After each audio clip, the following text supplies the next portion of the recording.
नमस्कार। स्वागत है आप सबका राजनीति के इस अखाड़े में। मेरा नाम है अजय सेतिया। मित्रों, अरविंद केजरीवाल का कोई भी कदम मामूली नहीं होता, आम आदमी जैसा नहीं होता। हर कदम के पीछे गहरी साजिश होती है या कोई रणनीति होती है।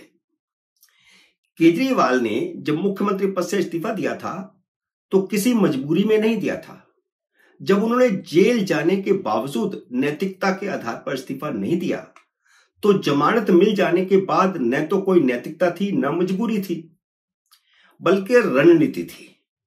रणनीति यह थी कि अपनी छवि को बचाना था, क्योंकि जेल से आने के बाद उन्हें पता चल गया कि उनकी छवि किस तरह की बन चुकी है। एक लालची आदमी की, एक झूठे आदमी की छवि बन चुकी है। क्योंकि वे शीश महल नहीं छोड़ना चाहते थे, इसलिए उन्होंने इस्तीफा नहीं दिया था। ऐसी आम लोग बात करना शुरू कर चुके थे। केजरीवाल को पता है कि दिल्ली में उनकी हालत खस्ता हो चुकी है। वैसे तो वह चाहते थे कि आज ही चुनाव हो जाए, और जेल से आकर के उन्होंने कहा था कि हम जल्दी चुनाव चाहते हैं, नवंबर में चुनाव करवा लो, महाराष्ट्र और झारखंड के साथ चुनाव करवा लो। लेकिन अगर आज चुनाव हो जाएं तो केजरीवाल की पार्टी को दिल्ली में 20 सीटें भी नहीं मिलेगी। केजरीवाल का बाजा बच जाएगा। इसलिए वे खुद दिल्ली की पदयात्रा पर निकले हुए हैं। उन्हें जमीनी हकीकत मालूम है। गली गली सड़क सड़क घूम रहे हैं, लेकिन उनका वैसा स्वागत नहीं हो रहा जैसा 2013 में, 15 में और 20 में हुआ था। अलबत्ता लोग काले झंडे दिखा रहे हैं और उनके साथ कार्यकर्ताओं की भीड़ भी 1/4 रह गई है। 2020 तक जितनी भीड़ उनके साथ कार्यकर्ताओं की होती थी, वह भी अब 1/4 रह गई है। उन्होंने ऐलान तो कर दिया है कि कांग्रेस के साथ चुनावी गठबंधन नहीं करेंगे, क्योंकि कांग्रेस ने उनके साथ हरियाणा में गठबंधन नहीं किया था। 10 सीटें भी मांगी थी, 10 सीटें भी नहीं दी थी। लेकिन जमीन पर उतरने के बाद उन्हें एहसास हुआ है कि दिल्ली में उनकी जमीनी हालत कितनी खराब हो चुकी है। भ्रष्टाचार की दाग उनके चेहरे पर लग चुके हैं, और भ्रष्टाचार के दाग उनके नीले रंग की, गहरे नीले रंग की कमीजों पर भी दिखाई देने लगे हैं। इसलिए वे चाहते हैं कि कांग्रेस गठबंधन के लिए कह दे तो वे तैयार हो जाएंगे।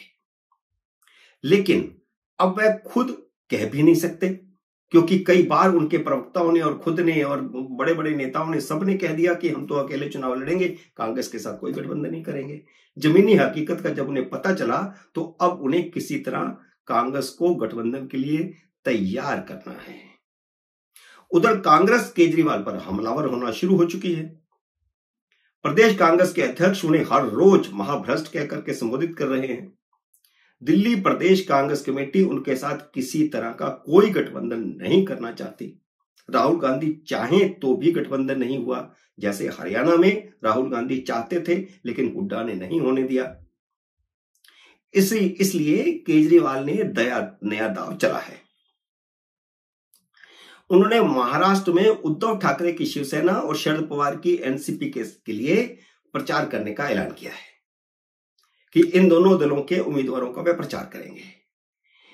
इसी तरह झारखंड में झारखंड मुक्ति मोर्चा के उम्मीदवारों के पक्ष में प्रचार करने का ऐलान किया है। लेकिन उन्होंने कांग्रेस के उम्मीदवारों के पक्ष में प्रचार करने का ऐलान नहीं किया। वैसे केजरीवाल कांग्रेस के उम्मीदवारों के पक्ष में कहीं भी कभी भी प्रचार नहीं करते।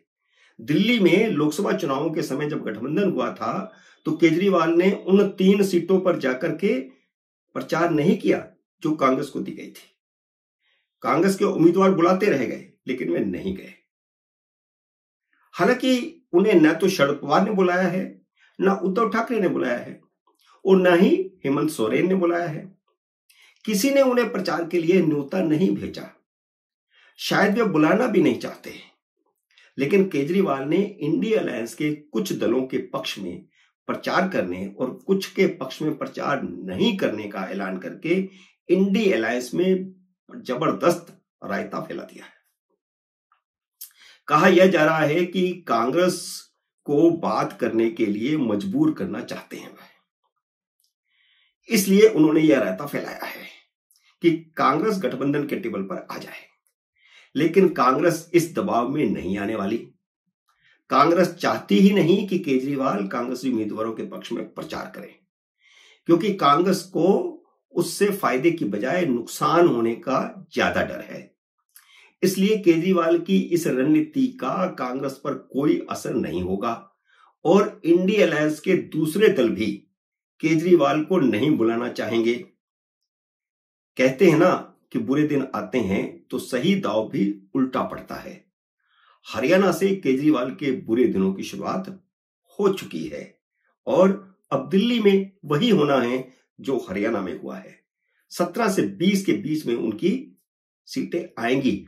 आज का जो सर्वे है वह यही कहता है कि आम आदमी पार्टी जा रही है और दिल्ली में भारतीय जनता पार्टी आ रही है।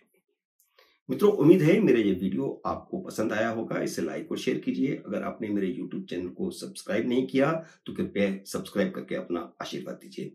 जल्दी मिलते हैं अगले वीडियो में किसी अन्य विषय के साथ। तब तक नमस्कार।